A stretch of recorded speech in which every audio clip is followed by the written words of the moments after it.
Hello everyone, and welcome back to our channel. Today, we dive into one of the most talked about political statements in South Africa right now. We are unpacking the passionate and thought-provoking remarks made by Dr. Mbuyiseni Ndlozi, a prominent leader of the Economic Freedom Fighters, or EFF. His recent critique of the African National Congress, ANC, and the MK Veterans Association has sparked widespread conversation, and we're here to explore what this means for South Africa's political and economic landscape. Dr. Ndlozi's fiery words have struck a chord with many South Africans, especially those frustrated with the slow pace of transformation in post-apartheid South Africa. His critique underscores the EFF's unwavering commitment to radical economic transformation and dismantling entrenched power structures that have perpetuated inequality since the end of apartheid. Let's break it down.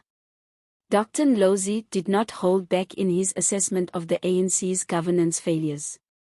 According to him, the ruling party has not only fallen short of its promises but has also perpetuated a system that continues to marginalize the majority of South Africans. Decades after the democratic transition, millions of South Africans are still grappling with poverty, unemployment, and a widening wealth gap. For many, the ANC's promise of a better life for all feels more like an empty slogan than a tangible reality. One of the most striking points in Dr. Ndlozi's statement is his criticism of the MK Veterans Association, often referred to as MK. Historically, the MK played a crucial role in the liberation struggle.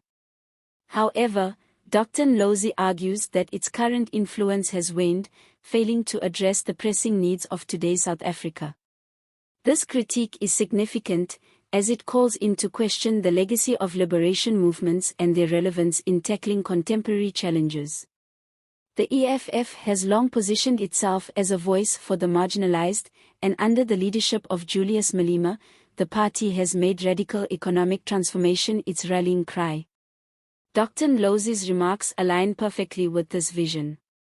He emphasized the need for immediate action against corruption, the misuse of power, and the deep-seated inequalities that plague the nation. This call for change resonates with many South Africans who feel disillusioned by the ANC's leadership. The party, once seen as a beacon of hope, has faced numerous scandals involving corruption, mismanagement, and factionalism. For Dr. Ndlozi and the EFF, the time for incremental change is over. They believe South Africa needs a complete overhaul of its economic framework, one that prioritizes the needs of the people over the interests of a select few. Julius Malema, the EFF's leader, has consistently echoed these sentiments. His confrontational style and unapologetic rhetoric have made him a polarizing figure in South African politics, but they have also earned him a loyal following.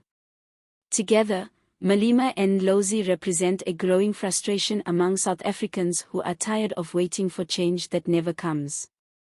Their vision for the country is bold, calling for land redistribution, nationalization of key industries, and a break from the neoliberal policies that they argue have entrenched inequality.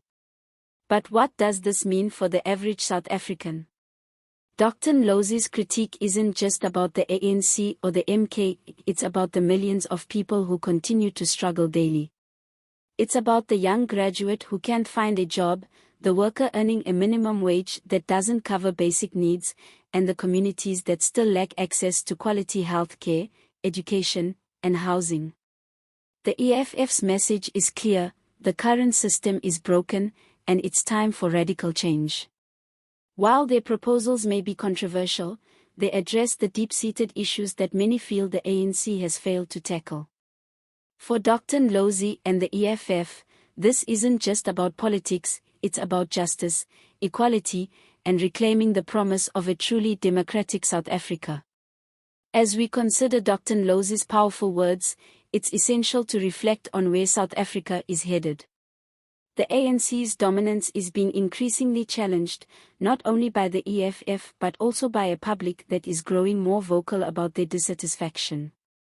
The question now is whether the EFF's vision for South Africa can gain enough traction to bring about the radical transformation they advocate. What do you think about Dr. Ndlozi's critique? Do you believe the ANC and MK have failed to deliver on their promises, or is the EFF's approach too extreme? Let us know your thoughts in the comments below. If you enjoyed this video and want to stay updated on South Africa's political landscape, don't forget to like, subscribe, and hit the notification bell so you never miss an update. Your engagement helps us bring you more in-depth analyses like this. Thank you for watching, and as always, stay informed and stay engaged. See you next time.